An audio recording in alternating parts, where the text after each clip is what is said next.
Vamos a abordar ahora el estudio del controlling estratégico en el sistema financiero. Recuerden que nosotros aplicamos la teoría general de sistemas y específicamente el concepto de sistemas para estudiar el comportamiento y el desarrollo de la empresa. A partir de allí, decimos que es posible estudiar la empresa a través de sus sistemas como parte o elementos de otro mayor, siempre sin olvidar que pertenece a un todo que lo contiene. Según entonces esta teoría moderna, podemos decir lo siguiente. En la teoría moderna de la empresa se trata de analizar los procesos de creación, producción y comercialización, es decir, lo real y sustantivo, en vinculación con los pagos y cobros que se originan en el transcurso del tiempo, es decir, con lo financiero y lo de apoyo. O sea que se trata de analizar los procesos de creación, producción y comercialización, pero siempre en vinculación, siempre sin olvidarnos de los cobros y pagos que se originan en el transcurso del tiempo, sin olvidarnos de lo financiero y lo de apoyo. Vamos ahora a abordar el concepto del controlling estratégico en el sistema financiero. ¿Qué se debe o a qué se debe atender o a qué hacemos referencia cuando hablamos del controlling financiero en la empresa? No se trata de optimizar un solo sector, sino de optimizar el conjunto empresarial. Es decir, optimizar el sistema empresa, de forma que tanto las decisiones adoptadas en los distintos subsectores, es decir, en los subsistemas que conforman el circuito real de operación, como las referidas al circuito financiero, contribuyan a los objetivos generales de la empresa, y no solo a los específicos de un determinado sector o subsistema. Esta nueva función se conoce como controlling estratégico.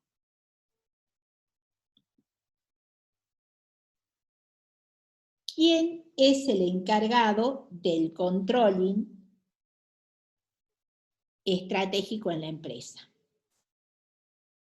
El encargado del controlling estratégico de esta nueva función, es decir, a quien vamos a definir como el controller en la empresa, debe ser asumida por la función debe ser asumida por un directivo de la compañía. Este controller debe contar con información adecuada. Para ello existen actualmente y cada vez más en el mercado numerosas herramientas informáticas que brindan información externa e interna. El directivo que cumple esta función de controller debe informarse sobre lo interno y lo externo. Hoy se ve esta tarea facilitada por las herramientas, como ya les comenté, herramientas o dispositivos de gestión materializadas en aplicaciones informáticas que suponen una solución integral de la información, tanto externa como interna. Es decir, en esta nueva era que vivimos, el mercado ofrece a las compañías, ofrece a los directivos que deben cumplir la función de controller, herramientas para el desarrollo de esta tarea. Sabemos que hoy en día el área financiera gestiona procesos de mayor complejidad, donde es preciso pensar y operar a escala global, potenciar los datos para lograr un crecimiento, facilitar estrategias de negocios y sacar provecho en un entorno de cambios. Todo ello en vistas a lograr ventajas competitivas. En este nuevo contexto, la figura del controller adquiere una importancia estratégica creciente. Debe contar con recursos de planificación y control estratégico, los que se convierten para su función en herramientas esenciales. Existen herramientas de gestión en aplicaciones informáticas que se ocupan de brindar información. Información tanto para la gestión de activos, por ejemplo, que van a permitir adquirir, depreciar, evaluar y retirar esos activos, herramientas para la gestión de costos, que van a permitir, por ejemplo, facilitar el análisis del rendimiento interno, herramientas para la gestión también de tesorería, que le va a permitir una gestión eficaz de la liquidez para las obligaciones de pago vencidas, y facilitan la puesta a disposición de la transferencia de los recursos. Herramientas que le brindan información para la gestión de proyectos. Estas herramientas brindarán información necesaria para la planificación, control de gestión, determinación de los costos de los proyectos, determinación del costo de las inversiones. Lo cierto es que el nuevo rol del directivo como controller sería informarse fundamentalmente sobre lo interno y lo externo. Se ve hoy facilitado por las herramientas o dispositivos de gestión materializadas en aplicaciones informáticas que suponen una solución integral de la información tanto externa como interna.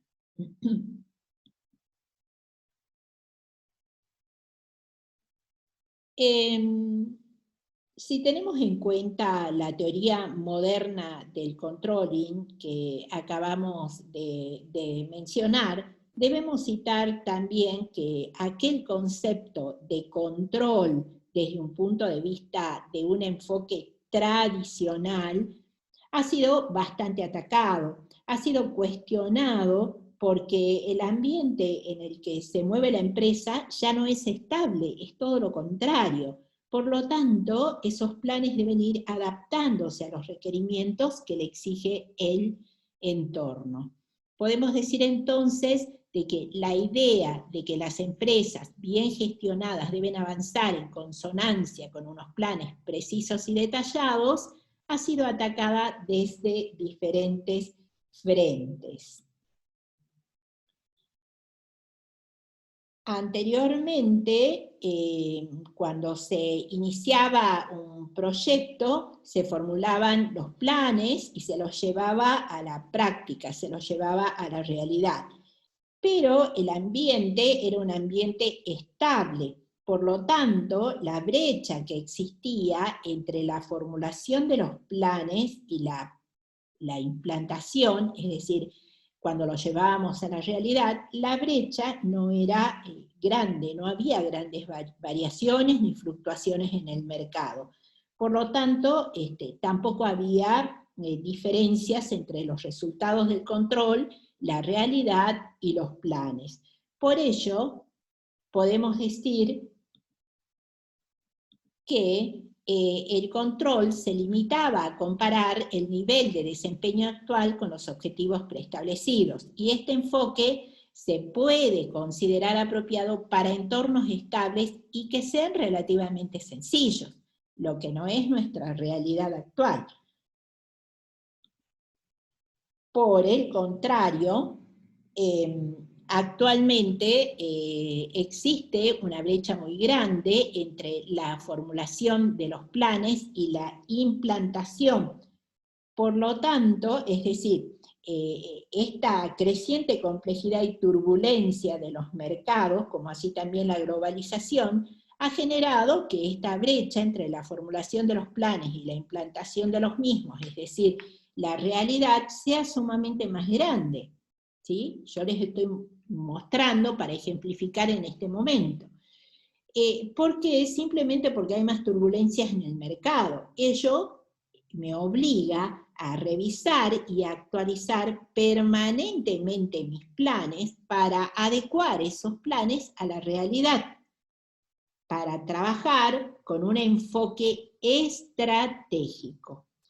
Para ello, para trabajar con el enfoque estratégico, necesito contar con información del entorno, para saber si las cosas que estoy haciendo, las estoy haciendo bien, y si los planes y objetivos de la empresa siguen siendo los apropiados para ese entorno que es permanentemente cambiante. Necesito permanentemente controlar también que los procesos internos que realizamos en la empresa sean los adecuados para obtener los productos y servicios de calidad en función de lo que me está requiriendo el entorno. Para ello, necesito controlar los procesos y también controlar los resultados de esos procesos.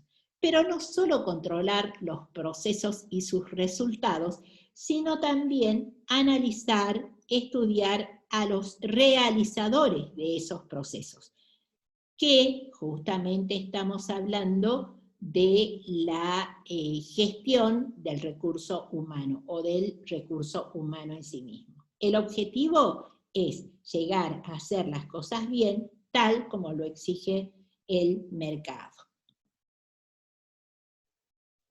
Y para reforzar lo expresado y a modo de reflexión, voy a hacer referencia a esta expresión que compara el enfoque tradicional con el enfoque moderno.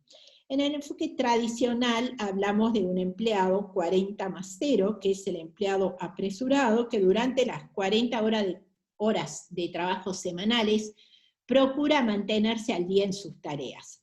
Trata de hacer todo aquello que se supone debe hacer, trabaja sin apartar la cabeza de su cometido, no se toma ninguna hora para pensar sobre lo que está haciendo, por qué lo está haciendo y cómo lo está haciendo. Por ejemplo, no se pregunta, ¿necesito realmente hacerlo? ¿O cómo puedo mejorar lo que estoy haciendo? Es decir, este empleado, el termostato que representa no se cuestiona lo apropiado o no de la temperatura. En cambio, desde el punto de vista moderno, desde un enfoque moderno, el empleado 39+1 se toma al menos 1 hora de las 40 para pensar lo que está haciendo y por qué lo está haciendo. Y debido a ello, justamente porque piensa y se cuestiona lo que hace, las 39 horas restantes son mucho más productivas. Es decir, aquí se analiza si la temperatura actual es en realidad la deseable, de acuerdo a lo que me pide el entorno. Muchas gracias.